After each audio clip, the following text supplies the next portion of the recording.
Welcome everyone. I'm delighted to be in this panel where we are going to be discussing Alzheimer's, new treatments for an old disease. So today I'm delighted to have with me Dr. Gustavo Roman to my left. Dr. Roman is well known in the scientific community in the world of dementia and the world of cognitive disorders for his pioneering work on vascular dementia. He is the co-director of the NANS National Alzheimer Center, professor of neurology at Cornell University. To my right is Dr. Alireza Faridar. Dr. Faridar is a neuroimager and also a cognitive neurologist who has done spectacular work on inflammation in these disorders, and he will be sharing some of his work with us. Dr. Faridar is an assistant professor of neurology at Cornell University. And it is also my distinct pleasure to welcome to this panel Dr. Oscar Lopez, who is a professor of neurology at the University of Pittsburgh and is the director of the Alzheimer's Disease Research Center there. Dr. Lopez has been for years teaching us how cardiovascular risk factors affect cognition, and we look forward to his presentation and his participation in this panel. So without further ado, I'm going to tell you a bit about a new treatment that is been in the news, Aducanumab or Aduhelm. And I have to disclose that I'm on a scientific, one of the scientific panels of Biogen, which is a company that made this medication or produced it and marketed it. But I also have funded research from a number of other companies that you can see here. So it was a little bit over a month that the FDA announced the approval of this drug. And there was a lot of controversy about this approval. Why? Because it does something that I'm going to tell you, but it doesn't change much the course of the disease in these patients. To understand why this disorder can be changed by Aduhelm, I have to tell you a bit about what we have learned in the last 10 to 15 years about what goes on in vivo, in people who have this disease. And to do that, I'm going to show you a graph that you can see on your screens now. The graph goes time-wise from the left, from the beginning of the process, to the right as the disease worsens. And it has a number of different components. It has amyloid deposition, then tau, that in animal models we know comes next. Then cells begin to have difficulty speaking with each other, and eventually they die and they leave a space in the brain that we call atrophy. So these processes happen in this very well understood manner that you can see in these bars here, and the thickness of the bar is proportional to the degree of impairment in that particular, for that particular characteristic of the disease. For instance, you can see that tau here begins right at the time when the person begins to have mild cognitive impairment, but then it increases as the disease progresses. One feature that is very interesting is that amyloid deposition stays about the same as the disease gets worse, but it begins 10 to 20 years before the person has any symptoms. And this gives us a window of opportunity to try to reduce amyloid at that stage to see whether we can prevent the other steps of the disease from happening. Well, so this is the picture, and it is modulated by inflammation. So all the stages, all these changes, the modulation of amyloid deposition, the effect on tau and so on, are modulated by inflammation. A very, very important thing that Dr. Faridar is going to be speaking to us about. Now, we do have antibodies that reduce amyloid, as you can see here, even with one of the older ones, bapineuzumab. This is a paper from Research Berlin. And antibodies have been used in thousands of people, and when they're used at the Alzheimer stage, they make no difference. There is no difference between the placebo group and the treated group. Fortunately, these treatments do not do any harm. So, but why is this? Because AD, Alzheimer's, has two stages. Has an earlier stage that is amyloid dependent, where if hopefully we reduce the amount of amyloid, we're going to prevent the next stage. But once the next stage has begun to occur with phosphorylated tau, with increasing inflammation and so on, then neurodegeneration happens regardless of the amount of amyloid. So in the amyloid-independent stage, amyloid can be reduced and nothing will happen. There will be no benefit. So, and we have shown, among other groups, that tau then in this amyloid-independent stage becomes a major player. Is more linked to neurodegeneration than beta amyloid, and you can see this when you do a metabolism study in the patient using FDG PET, and areas of the brain where tau is high, metabolism is depressed. There is a yin-yang relationship between the two that tells us very, very nicely that tau is critical in neurodegeneration. For instance, in this lady that we studied with multimodal imaging, a 57-year-old, we did you see three columns here. By the way, these are MRIs. The MRI is in the background, and on top of it, you have the PET signal. The MRI looks greenish, greenish, sort of homogeneous, but the PET signal is yellow, and areas that are where the signal is higher are going to be more yellow than areas where the signal is lower. Well, when you look at these images carefully, and again, the column on the left is metabolism, the column in the middle is amyloid, and the column on the right is tau imaging, same individual. You see that areas that have normal metabolism have low tau. Areas that have high metabolism, on the other hand, have that have high tau, have low metabolism. So for instance, if you take the picture on the far right here, which is tau, and you go there and you take this area that has high tau, and you lift that segment and you put it on the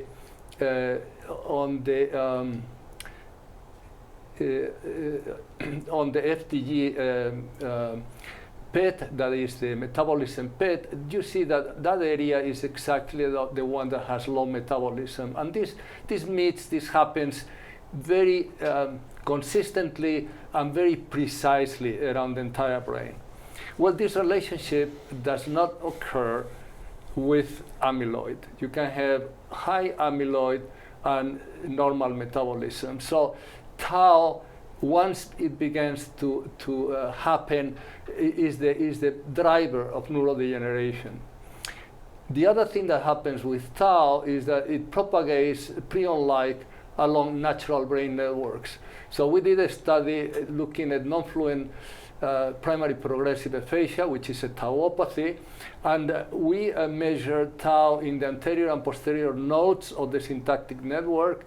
Well, we look at the entire brain actually, but the only areas that contain increased tau were the anterior and the posterior node of this is the anterior node, the one that is affected first, and the posterior node of the syntactic network. And the tract that joins them, which is the arcuate fasciculus, was abnormal on the left side, not on the right.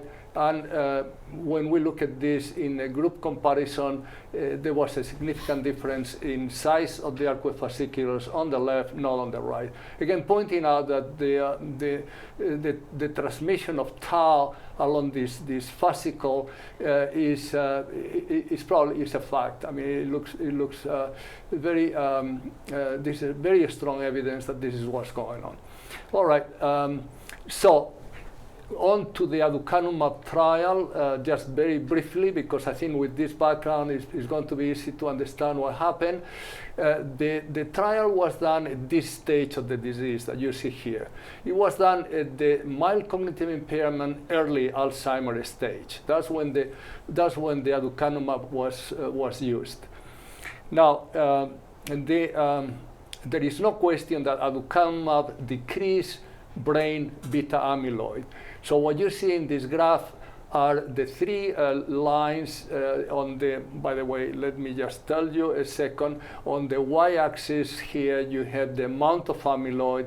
On the x-axis, you have the weeks of the trial, 78 weeks. And you can see how in the placebo group, there is very slight increase in amyloid, but in the intermediate dose, there is a clear decrease, and in the higher dose, a very clear decrease in amyloid. And basically, I think this is what encouraged the NIH to go ahead and approve this medication. So how about the clinical improvement? Well, that's what the problem was, because if you look at the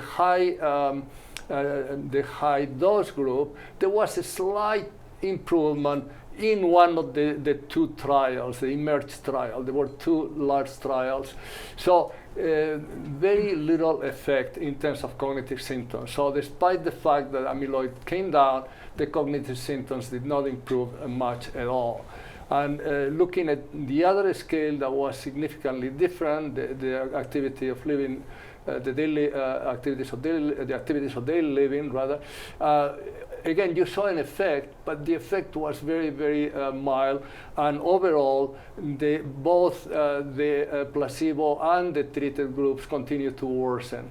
So this is why many people said this compound is not going to be clinically useful. All right, so and just to conclude here, it is likely that the reason why we didn't see a clinical effect is because the medication was used at a stage that was already into the amyloid-independent stage. So the immunotherapy has to be moved to the left, and there is a large study going on now that is looking precisely at a similar antibody but at an earlier stage to see whether that is going to be more effective. And likely will be effective before tau begins to spread around the brain. All right, so just to thank all the people at the National Alzheimer Center and our collaborators who made possible all the work that I showed you.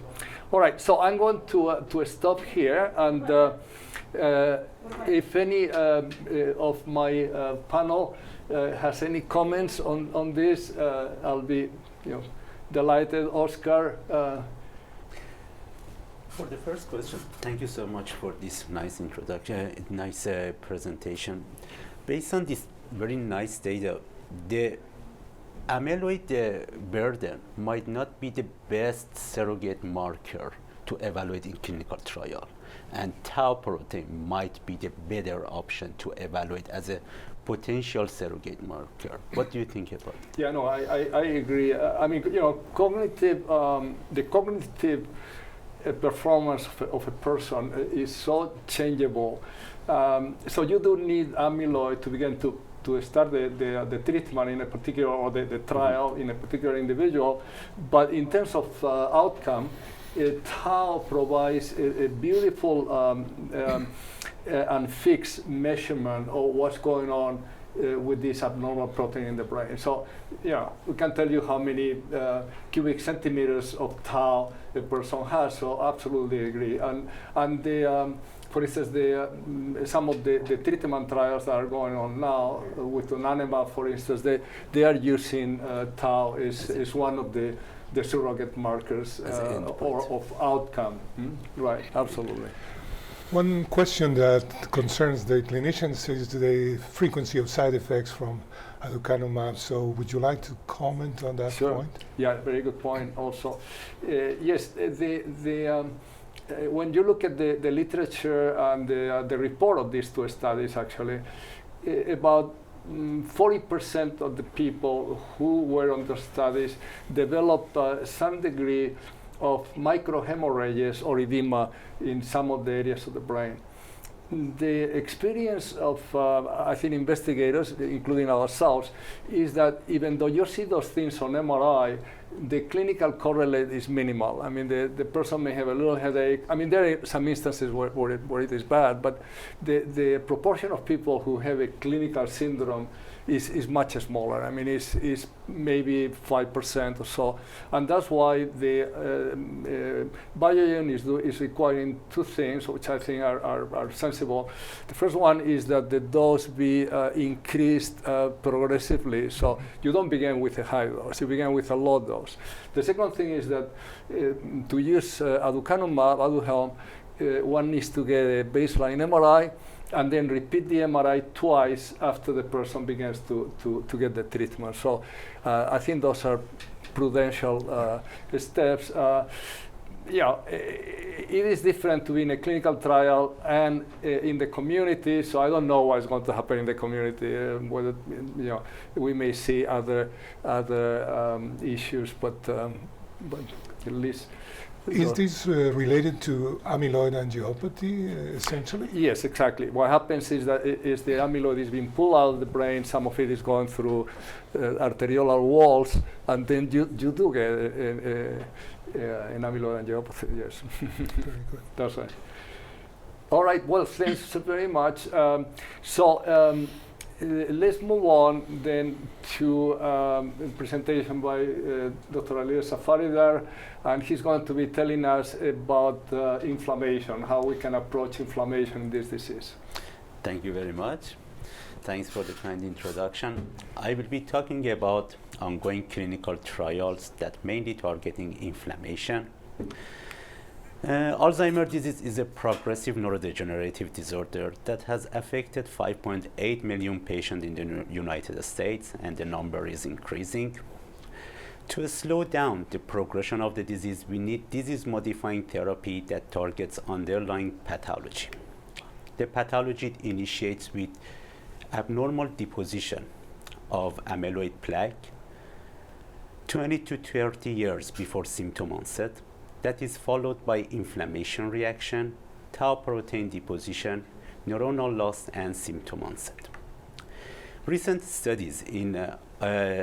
genetic studies have discovered 48 Alzheimer's risk genes that are mainly related to inflammation response, which means that inflammation is not only a reaction to amyloid plaque deposition, but also an independent risk factor for initiation and progression of the disease. This diagram shows all pharmacological compounds that are currently in clinical trial pipeline. There are total 126 agents in pipeline.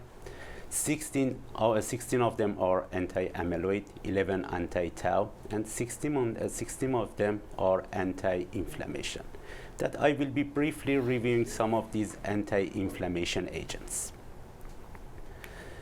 From epidemiological standpoint, many studies evaluated the role of NSAIDs on reducing Alzheimer incidence, that they found a trend toward reduced incidence of Alzheimer in NSAIDs user. However, clinical trial failed to show this efficacy. The last effort has come up in INTREPID trial. In this well-designed study, asymptomatic people in their 60s at high risk of Alzheimer's disease took daily naproxen for 2 years, and neuropsychological performance were monitored for 48 months. The incidence of Alzheimer or progression of the symptoms were not different between naproxen or placebo-assigned individuals. But the drug, as expected, the drug showed potential some side effects like GI symptom or cardiovascular problem. So many experts in the field agree that this trial ended the hypothesis of NSAID for reducing the incidence of Alzheimer. We might need a better and more specific agent to target inflammation in Alzheimer's disease. One of these targets is microglia. At baseline physiologic state, anti-inflammatory microglia will release neurotrophic factor and anti-inflammatory cytokine to protect neurons. These cells are initial responder to amyloid beta deposition and phospho-tau and will be shifted toward pro-inflammatory microglia. Pro-inflammatory microglia will release superoxide and also pro-inflammatory cytokines and will initiate self-propagating cascade of synaptic dysfunction, neuronal loss, and also contribute in disease progression. So, many drug companies, mainly small biotech companies within the last couple of years, have developed agents to target microglia. There are 2 agents in phase 1 and phase 2 that block TNF-alpha signaling pathway in microglia to reduce inflammation in the brain. There are other group of agents that will shift pro-inflammatory microglia back to anti-inflammatory one. For example, 2 agents, TREM2 enhancer and anti-CD33 that are in phase 1 and phase 2. There is other compound that was developed by Dr. Tanzi in Mass General, and it's recently advanced to phase 3. And these trials are all ongoing. There is other hypothesis that inflammation is not only limited to the brain, but we are dealing with systemic inflammation. So, to have an effective treatment, we need to target inflammation in the brain and also in the periphery. Series of studies that by Dr. Weiss Corey in Stanford University evaluated parabiosis. Parabiosis is suturing the body wall of the young and old mice to fuse their capillary and blood system. It showed that the blood from young mice will reduce inflammation in the old mice with improvement in their cognitive function. New treatment strategy has grown out of these studies. A component of young blood that counteracted inflammatory and other age-related degenerative process in the brain is developed. Interestingly, this treatment stabilized cognitive function over 6 months period in 40 AD patients, but there was no placebo group. In January 2019, the biotech company began a placebo-controlled trial to confirm the earlier finding, and the trial is still ongoing. The other hot topic is pathogen theory. This theory has proposed about 30 years about the role of pathogen in progression of the Alzheimer's disease. But this theory has been renewed within the last several years by some recent publications. Per this hypothesis, pathogen will cross blood-brain barrier, and the CNS cells in response will release amyloid peptide to shield healthy tissue from these invaders. However, this amyloid peptide itself will trigger microglia in the brain to secrete pro-inflammatory cytokines and will contribute in Alzheimer's progression. To support this hypothesis, several studies detected virus, particularly herpes, inside the amyloid plaque, and antiviral drug of valacyclovir have targeted this virus in a trial of mild to moderate Alzheimer's patients. Besides this virus, there are trillions of bacteria living in our oral or GI system that is called microbiome. It showed that imbalance in microbiome will increase neuroinflammation in the brain and is linked to Parkinson and Alzheimer's disease. There are two antibiotics in the trial in phase 3 trials to target oral or gut microbiome. And one of them, GV971, was already approved in China for improvement of cognition, and the trial in the United States is ongoing. This is very fascinating to target gut a GI symptom to improve the cognition, and we just need to see what's the result of this trial. And finally, I will discuss about our approach in Nantes National Alzheimer's Center and Dr. Appel Neuroimmunology Lab. Regulatory T cells, or Tregs, are key immunomodulatory cells that suppress T effectors and activated macrophages. Some recent animal studies showed that early depletion of Tregs will accelerate inflammation and contribute in Alzheimer's progression. So we hypothesize that Treg cells lose their function in Alzheimer's patients. In a recent study, we documented a significant remarkable compromise in suppressive function of Tregs in Alzheimer's patients. For the first time, we evaluated if we can restore the function of these Tregs. Ex vivo expansion of Tregs not only restored, but also enhanced suppressive function of these Tregs. But now the main question is, what's the impact of these restored, enhanced Tregs on Alzheimer's pathology?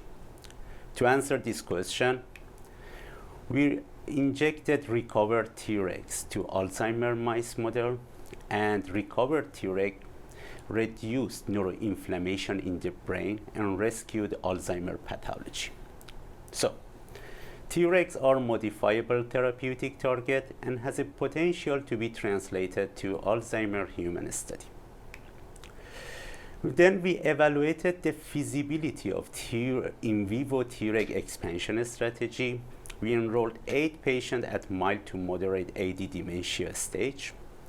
This in vivo Treg expansion strategy was safe and well tolerated, and it effectively restored Treg suppressive function in these enrolled patients. We interestingly found that improvement or enhancement in Treg suppressive function is associated or correlated with improvement in cognitive function. We are very excited about this treatment strategy, and by the support from Alzheimer's Association and Gates Foundation, we have initiated conducting a phase 2 double-blind study. Here is my last slide.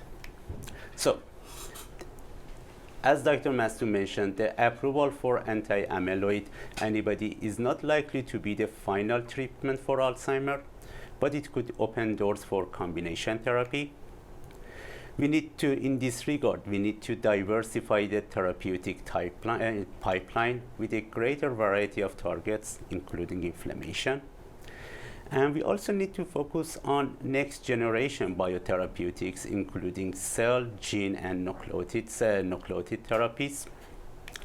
We also need to optimize and re-engineer Alzheimer's clinical trial design, like platform trial, to evaluate more than one compound in a trial, and also include artificial intelligence and machine learning to decrease the length of the study and also shorten the placebo group. As Dr. Masdeu mentioned, pre-symptomatic stage of the disease might be the best opportunity to bend the curve toward the normal aging, particularly for anti-amyloid therapy, and we need to identify and characterize asymptomatic high-risk individual and develop prevention pharmacological strategy.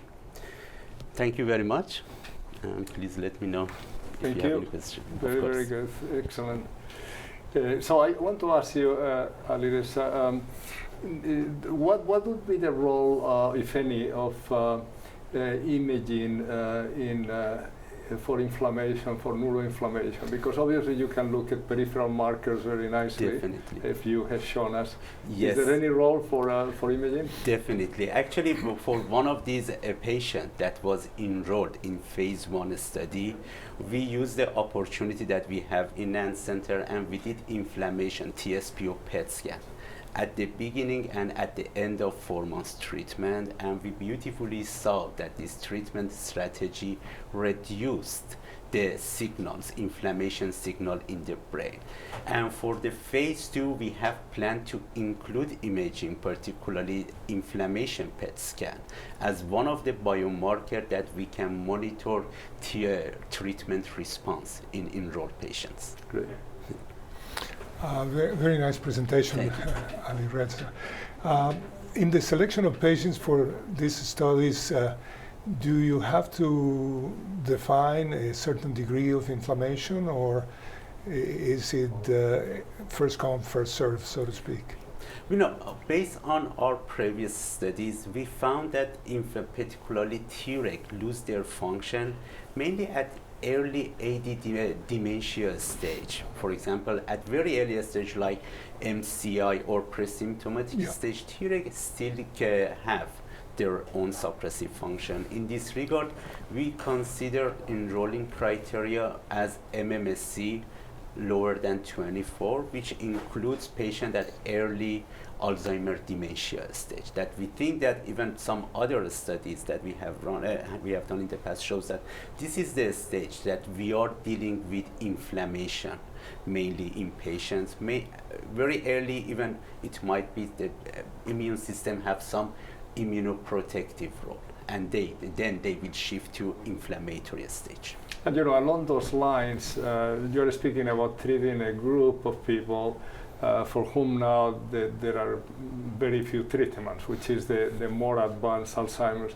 Can you comment on the role of inflammation in tau spreading in experimental models, for instance? Definitely. You know, actually, both some in vivo studies has showed that there are some evidence shows that the inflammation might associated or even preceding the propagation of tau.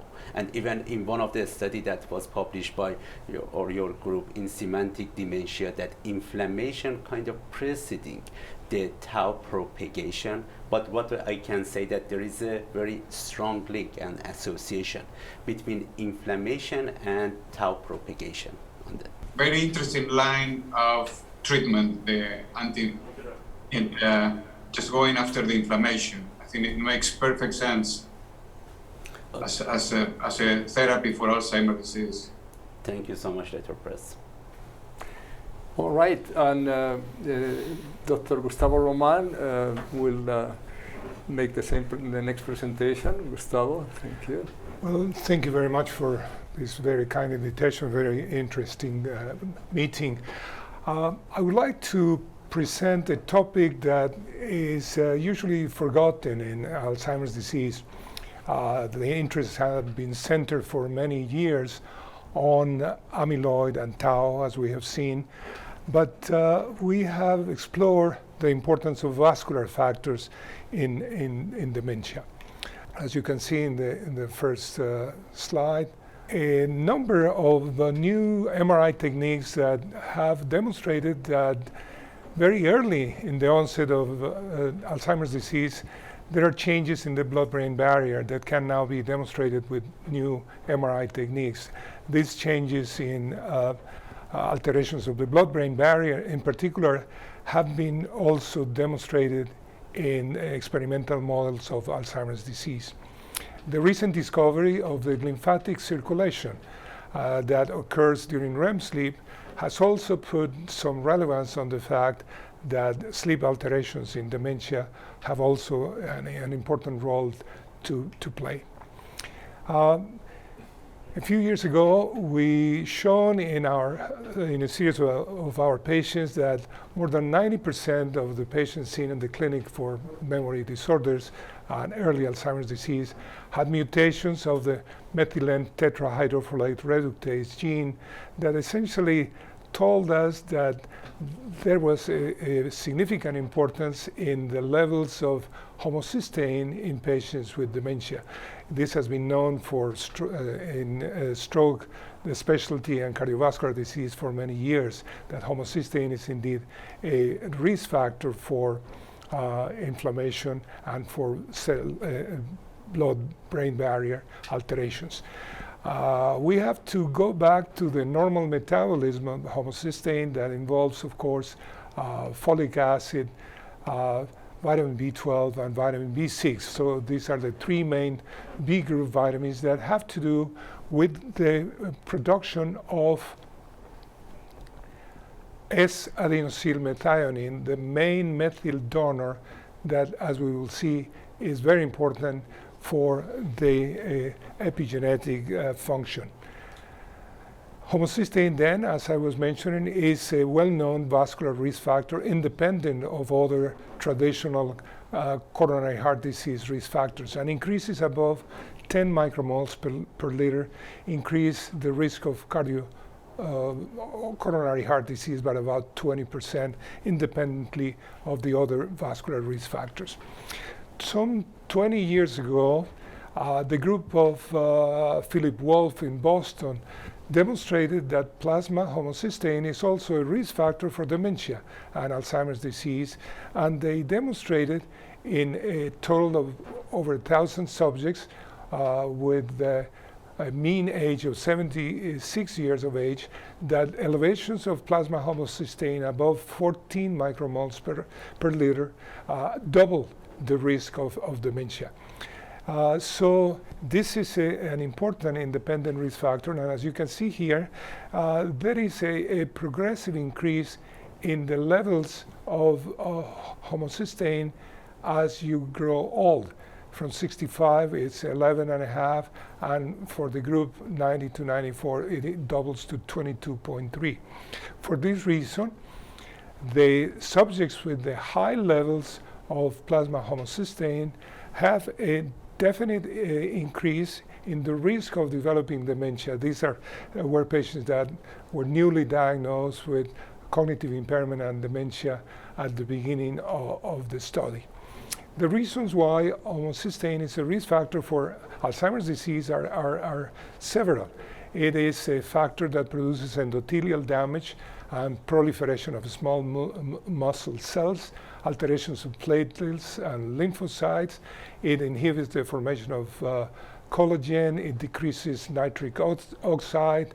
It increases reactive oxygen species. And it's also a factor that increases the toxicity of beta amyloid. In addition, it tends to increase excitotoxicity because of the molecular mimicry between homocysteine and other factors that have to do with excitotoxicity. In the experimental animals also, when you use the triple transgenic model of Alzheimer's disease and the animals are on a vitamin B6 deficiency that increases homocysteine, there is a definite increase in beta amyloid and in the cognitive deficits and memory in particular in these animals that can be controlled with anti-homocysteinic acid antibodies. In experimental models of amyloidosis, the same is true. The animals that have an increase in homocysteine showed increase in the beta amyloid 40 and beta 42 that also increases the damage in these animals.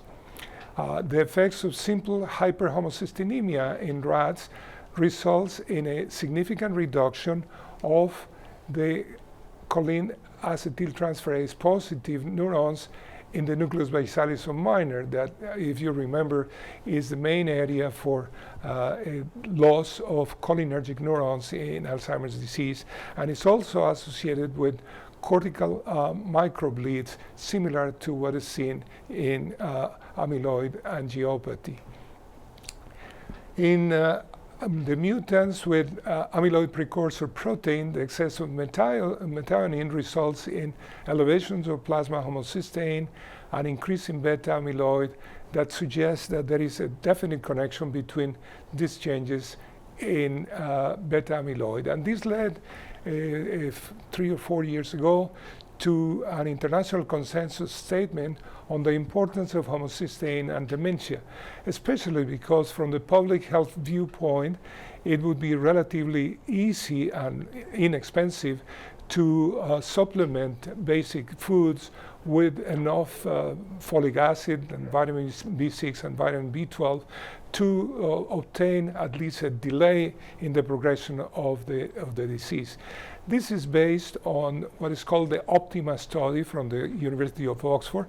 The lead author is David Smith, who was also the lead organizer for the international consensus that I mentioned to you. But this trial from the University of Oxford demonstrated that the treatment of increased homocysteine resulted in a true halting of the progression of the changes that are seen in Alzheimer's disease. This OPTIMA trial included a total of 271 individuals that were separated in a placebo group and an active group that received vitamin B6, vitamin B12, and folic acid compared with the placebo group. And again, you can see here that in the group that was treated with the placebo, there was a significant increase in the rate of progression of the atrophy in the brain compared with the group that was in the active vitamin treatment that showed no worsening of the atrophy and the changes associated with Alzheimer's disease. This was published in the Proceedings of the National Academy of Sciences of the USA, and it was demonstrated then, and you can see fairly clearly that you compare the placebo in the top row with the B vitamin group in the second group, that there is a definite halting of the progression of the atrophy in these critical regions of the brain affected by Alzheimer's disease. And this was also demonstrated here when you measure the volume of the cortical loss in these two cases. In summary then, cyanocobalamin has been, in my view, probably the only treatment that is capable of halting the progression of Alzheimer's disease when you start treating patients with mild cognitive impairment. We will not address the issue of the treatment, but the cost of the treatment is significantly less than what is expected with Aducanumab. The reason for these changes is probably based on the role of epigenetic factors in late onset Alzheimer's disease. As I mentioned to you, there are enough changes in MTHFR gene mutations that involve these transsulfuration and methylation pathways that are dependent on the levels of vitamin in the bigger group, especially vitamin B12. As you know, the absorption is decreased in the elderly due to changes of decreased salivation, gastric atrophy, bacterial proliferation in the intestine, that all essentially decrease the absorption of these vitamins in the elderly. We cannot change the human genome, that's well known. However, there are ways to change the expression of those genes by the use of the epigenetic factors. Those are linked to aging, to diet, in particular vitamins, foods that contain vitamins, but the methylation certainly is able to stop the expression of some genes that are damaging or to allow the expression of protective genes. The same can be said of histone modification that essentially will change the expression of the DNA. So DNA methylation and histone code modification are the two main factors that can change the expression of the genes that that play a role in Alzheimer's disease. It has been possible also to measure the degree of DNA methylation in patients with Alzheimer's disease and aging using whole blood cells. And also, it has been demonstrated that these changes have a topographical distribution. And it has been shown, for instance, in the superior temporal gyrus, that they have epigenetic signatures that are associated with Alzheimer's disease. In a way, then, we are going from the genome-wide association studies, the GWAS, and we are moving into the epigenome association studies, or EWAS. And the new images that we'll have now on the genetic landscape for Alzheimer's disease will look like this paper published in Nature, where they demonstrated that ANCA1 genes and BIN1 and other genes demonstrated increased methylation, and this changes again the expression of genes that are important in Alzheimer's disease. Thank you very much. Thank you very much, Gustavo. Excellent, excellent. One question.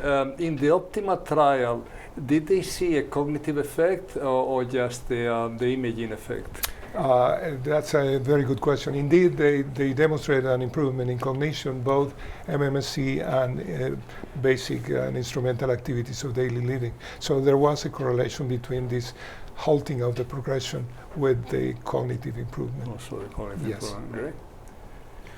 So, Gustavo, is there another study, a larger sample with because the Optima trial was done in a relatively small sample.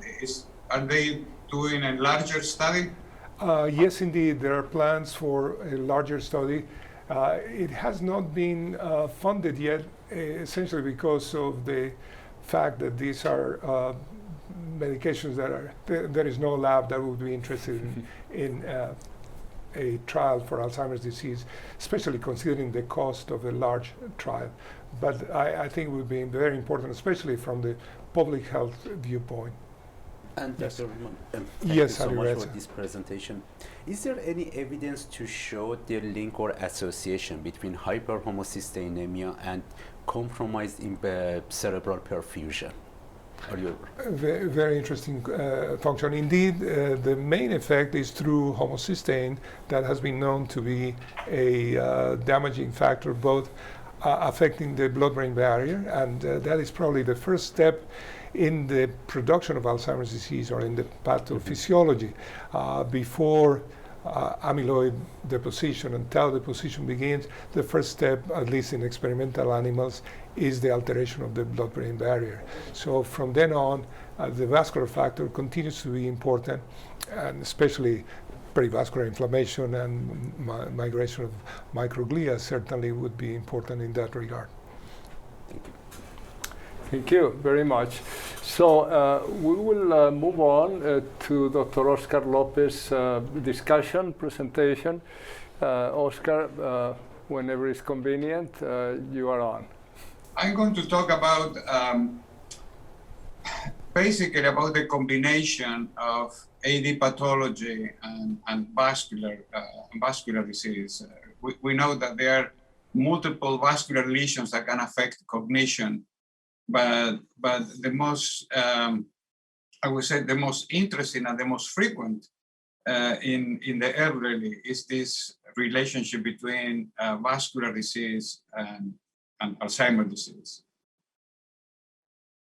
So when we see these large studies, we examine risk factors for the traditional syndromes. This is just these are the risk factors for mild cognitive impairment in the Cardiovascular Health Study, and you can see there that MRI-identified infarcts are predictors of MCI, cortical atrophy, and then the other things that we normally see, which is education level, the modified mini-mental state examination, and a measure of depression. But we always see that vascular factor as a vascular factor as a predictor of syndromal mild cognitive impairment. And when we examine the same thing with incident dementia, we see MRI infarcts, we see ventricular volume, which is related to brain atrophy, but white matter lesions are also predictors. So when there is a vascular process that is associated with incident cognitive disorders in the elderly, and this vascular process in some ways is related to Alzheimer's disease, but we don't understand very well how this is happening. So just to give you an idea, this is this is from the Cardiovascular Health Study, and you can see there that there were more, the majority of the cases with lacunes or MRI infarcts had no clinical symptoms. And when we refer to clinical symptoms are focal neurological signs and symptoms. Only 10% were symptomatic, and about 23% of the cohort had these lacunes in the MRI of the brain. But when we correlate with other measures, you can see that these clinical silent lesions, they correlate with measures of cognition, with the digit symbol substitution, with measures of depression, with motor function, and with upper and lower motor function. So they are not completely asymptomatic, but in some ways they are related to multiple problems that are happening with the elderly. So we know that cardiovascular and cerebrovascular risk factors, especially hypertension, are associated with incident dementia, especially Alzheimer's disease. And hypertension has been noted to be a risk factor for many, many years. But it have been very difficult to understand the pathophysiology of why hypertension is related to Alzheimer's disease. One important finding was that one study that was published about 10 years ago, and then multiple studies followed that study, was the arterial stiffness is associated with increased amyloid accumulation.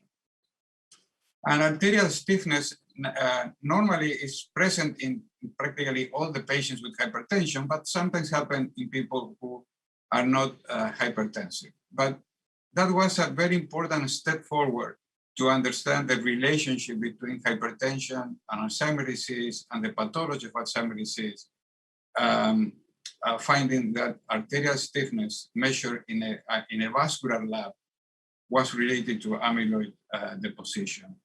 And this is the study by Tim Hughes that showed that the brachial angle pulse wave velocity is a measure of arterial stiffness was related to amyloid deposition, defined as amyloid positive or amyloid negative. The other measures of vascular stiffness, like the carotid femoral pulse wave velocity, heart femoral or femoral ankle, were not associated with amyloid in the brain. It was just the mixed brachial ankle pulse wave velocity that was associated. So again, this is also from Tim Hughes, that it showed that pulse wave velocity gets worse with aging.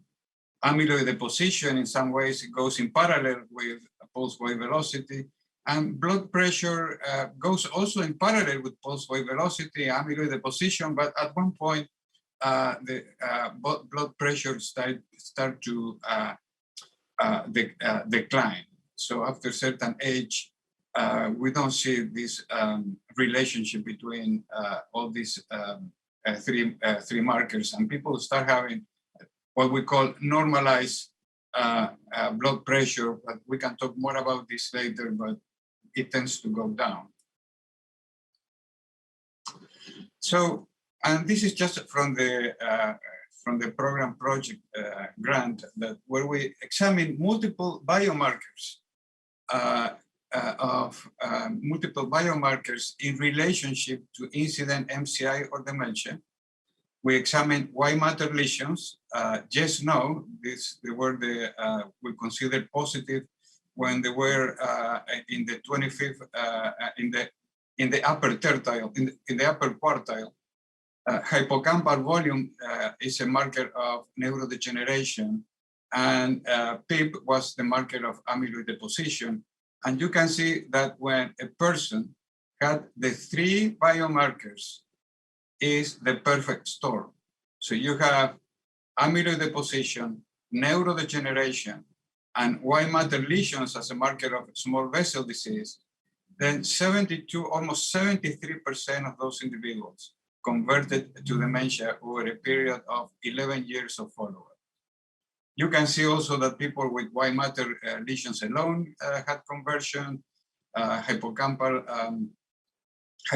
volume, with or without amyloid deposition, but the perfect storm is when those three biomarkers happen at the same time.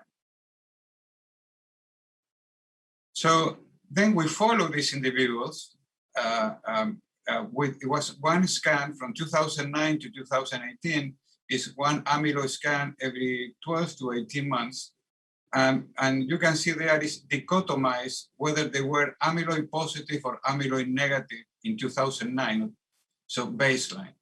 And you can see the SUVR 1.67 was used as a cutoff point. And you can see in orange, the people who were amyloid positive, and they kept accumulating amyloid. And these were all non-demented.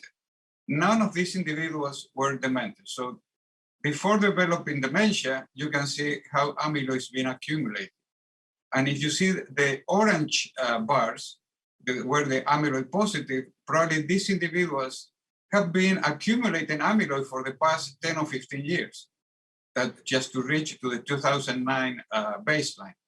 And then the group that is amyloid negative start accumulating amyloid, and most likely if we follow that group for another 10 years, you will see the same thing, that people accumulate amyloid even in these non-demented stages. So if we dichotomize the group by white matter lesions as a measure of small vessel disease, you can see that these were, we consider white matter lesions positive, those that were in the fourth quartile. And you can see that those with more in the fourth quartile tend to accumulate more amyloid. It's not dramatic, the change, but you see that there is more amyloid deposition over time in those that are considered white matter lesions positive. So one interesting thing, and this is just sort of a piece of information that you need to understand all these changes. In blue are the PIP negative or amyloid negative individuals. Those are individuals with the SUVR of 1.67 or lower, and then the PIP positive cases. On the left, the time from 2009 to incident mild cognitive impairment, MCI, is about 5 years in the amyloid negative and about 3 years in the amyloid positive cases. But look at the range.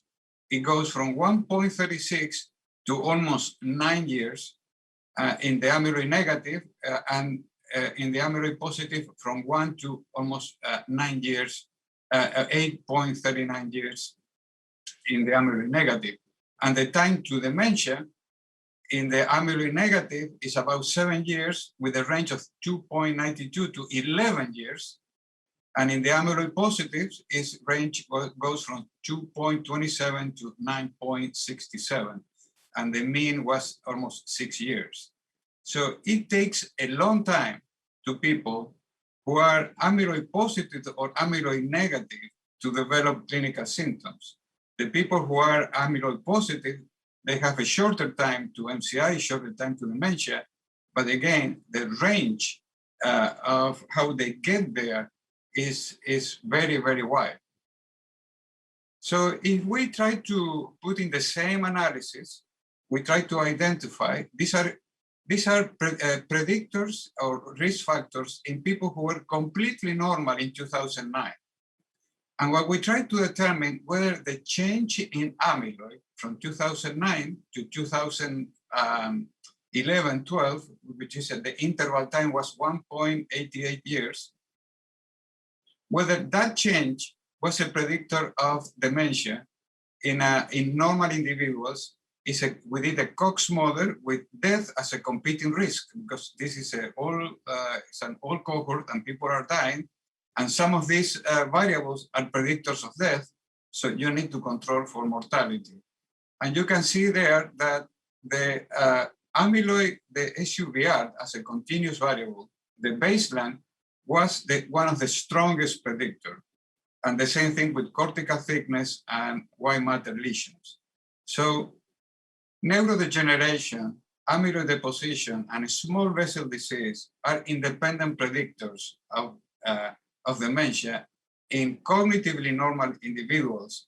But the change in amyloid deposition from one year to the other, it was not. So I would say, and that's in some ways is related to this issue, that this is a process that already started probably a decade earlier. And we are just starting, the starting point is in 2009, when the process is already moving forward with the three variables already causing, interrelated and already causing clinical symptoms. So what we say is that there is a relationship between cardiovascular risk factors and incident dementia, mainly Alzheimer's disease. There is a relationship between arterial stiffness and AD pathology. However, the pathophysiological mechanism that leads to neurodegeneration is unknown. The combination of small vessel disease and AD pathology increases the risk for dementia. There is a long incubation period for Alzheimer's disease, and prevention trials should last at least 5 years, if not 10. So the question is where to initiate the prevention trial for Alzheimer's disease. The very early onset or the ideal prevention is when you don't have any of those markers. So there is no small vessel disease, amyloid deposition is absent, no neurodegeneration. I would say the most useful or the best way to recruit people for these trials is when, and what's happening now in some trials, is when amyloid is present, but you don't have neurodegeneration and you don't have white matter lesions. And then once that you have both, you have neurodegeneration, amyloid is present, then I would say it's late. And it's very late when you already have those three biomarkers. Now, one interesting thing would be to see if you can treat small vessel disease, and that will delay amyloid deposition, and that will decrease the risk of dementia down the road. That would be another another way to approach to prevention trials. Thank you very much. Oscar, that was an outstanding presentation. Really appreciate it. Just very briefly, could you address the treatment of microvascular disease? How do you, when you see somebody with a little bit of it, what do you do? Obviously, treating hypertension if there is, but anything else that we can do? Well, I would say the best message to our patients is to treat hypertension. Just keep hypertension under control. And there are some studies that can be used to improve the endothelial, some treatments to, as you mentioned, the homocysteine drugs that can help to maintain the integrity of the endothelium could be considered something that would improve or keep people away of small vessel disease. But if there is a message for our patients, is a very aggressive treatment of hypertension is where we should start. Thank you very much.